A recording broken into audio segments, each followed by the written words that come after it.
ब्रह्मांड में ना दो अजीब सी ताकतें हैं। एक जो सब कुछ अपने अंदर खींच लेती है और दूसरी जो शायद सब कुछ बाहर की ओर फेंक देती है। तो आज चलिए समझते हैं ब्लैक होल्स और उनके एक तरह से रहस्यमयी जुड़वां व्हाइट होल्स की दुनिया को। ये एक ऐसी कहानी है जो विज्ञान की हकीकत और कल्पना के बीच की लाइन को बिल्कुल धुंधला कर देती है।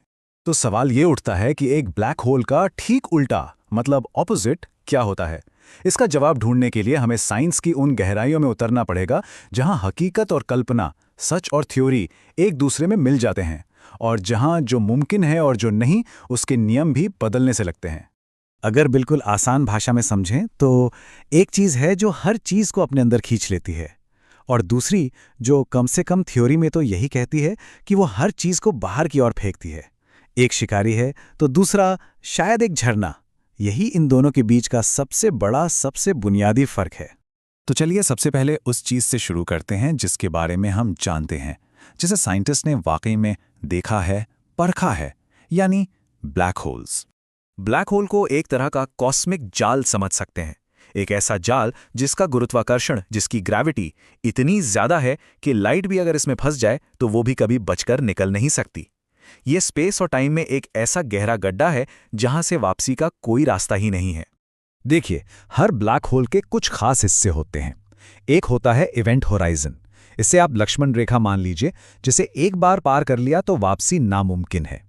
फिर इसके बिल्कुल सेंटर में होती है सिंगुलैरिटी, एक ऐसा पॉइंट जिसकी डेंसिटी इनफाइनाइट है, जहां फिजिक्स के सारे नियम फेल हो जाते हैं। और इसे घेरे रहती है एक्रीशन डिस्क। ये गर्म गैस का एक घूमता हुआ बवंडर है जो ब्लैक होल में गिरने से ठीक पहले आखिरी बार चमकता है। अच्छा, तो सवाल ये है कि ये बनते कैसे हैं?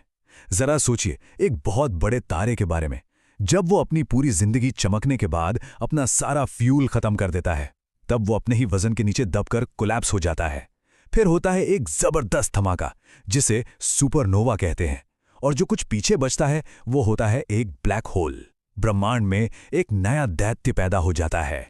ठीक है, तो अब हम ब्लैक होल्स को थोड़ा बहुत समझ गए हैं, तो चलिए अब आईने के दूसरी तरफ देखते हैं। अब हम बात करेंगे व्हाइट होल्स की। मजे की बात यह है कि ये उन्हीं इक्वेशन से पैदा हुए हैं जिनसे ब्लैक होल्स का आइडिया आया, पर ये उनके बिल्कुल उल्टे हैं। तो व्हाइट होल थ्योरी में ब्लैक होल का एकदम ऑपोजिट है। ऐसा समझिए जैसे कोई फिल्म उल्टी चल रही हो। जहां ब्लैक होल हर चीज को अंदर खींचता है, वहीं व्हाइट होल सिर्फ और सिर्फ चीजों को बाहर फेंकता है। इसमें कुछ भी कभी भी अंदर जा ही नहीं सकता। और यहीं पर सबसे जरूरी बात आती है। आज तक किसी ने भी व्हाइट होल को देखा नहीं है। ये सिर्फ मैथ्स की इक्वेशंस में और साइंटिस्ट के दिमाग में ही मौजूद हैं। असलियत में जीरो, कुछ नहीं। ये आइंस्टीन के जनरल रिलेटिविटी की इक्वेशंस का एक बड़ा अजीब सा पहलू है।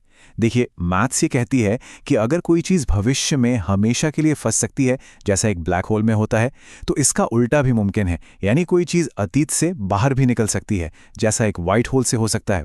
सुनने में ये बहुत अजीब लगता है, पर गणित तो यही कहता है।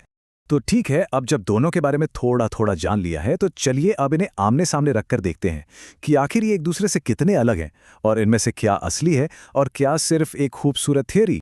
तो जैसा कि यहां साफ दिख रहा है, ये दोनों हर मामले में एक दूसरे के बिल्कुल उल्टे हैं। एक में मैटर अंदर जाता है, दूसरे में बाहर। एक से लाइट निकल नहीं सकती, दूसरे में घुस नहीं सकती। पर सबसे बड़ा फर्क जानते हैं क्या है? हमने ब्लैक होल्स को देखा है, वो असली हैं, जबकि व्हाइट होल्स को इतना अनस्टेबल, इतना अस्थिर माना जाता है कि शायद वो असल में बन ही नहीं सकते। लेकिन एक सवाल है जो हमेशा से हमारी कल्पना को उड़ान देता रहा है। क्या ये दोनों, ब्लैक होल और व्हाइट होल, किसी तरह से आपस में जुड़े हो सकते हैं? और बस यही से कहानी शुरू होती है वर्म होल की। ये साइंस फिक्शन का सबसे पसंदीदा आइडिया है कि एक ब्लैक होल किसी दूसरी जगह या शायद किसी दूसरे यूनिवर्स में खुलने वाली सुरंग का एंट्री पॉइंट हो सकता है और व्हाइट होल उसका एग्जिट पॉइंट। इसी सुरंग को वर्म होल कहते हैं। लेकिन इससे पहले कि हम तारों के बीच घूमने के सपने देखें, कुछ बहुत बड़ी प्रॉब्लम है। पहली तो ये कि ये सुरंग शायद बनती ही कोलैप्स हो जाएगी। दूसरी, इसे खुला रखने के लिए हमें एक्सोटिक मैटर जैसी किसी चीज की जरूरत होगी जिसका मास नेगेटिव हो और जो शायद होती ही नहीं है। और सबसे बड़ी बात, इसका जीरो एविडेंस है, कोई सबूत नहीं। तो चलिए अब फाइनल वर्डिक्ट की तरफ बढ़ते हैं और जो हकीकत है उसे सिर्फ गणितीय संभावनाओं से अलग करके देखते हैं। तो असली सबूत क्या है? ये है, हमारे पास ब्लैक होल्स की असली तस्वीरें हैं। इवेंट होराइजन टेलीस्कोप ने हमें दो बहुत बड़े ब्लैक होल्स M87 स्टार और हमारी अपनी गैलेक्सी के सेंटर में मौजूद सैजिटेरियस A स्टार की तस्वीरें दी हैं। ये एकदम पक्का सबूत है जिससे कोई झुठला नहीं सकता। और व्हाइट होल्स की कितनी तस्वीरें हैं? 0, एक भी नहीं। आज तक इनका एक भी कंफर्म्ड ऑब्जर्वेशन नहीं हुआ है, और यही एक फर्क सब कुछ बयां कर देता है। तो आखिर में इस पूरी कहानी से हमें क्या सीखने को मिला? यही कि ब्लैक होल्स असली हैं, हमारे यूनिवर्स का एक सच और एक बहुत ही शक्तिशाली हिस्सा। व्हाइट होल्स एक बहुत ही खूबसूरत मैथमेटिकल आइडिया है, पर शायद सिर्फ एक आइडिया। और वर्म होल वो आज भी साइंस और फिक्शन के बीच की एक बहुत ही रोमांचक कड़ी बने हुए हैं।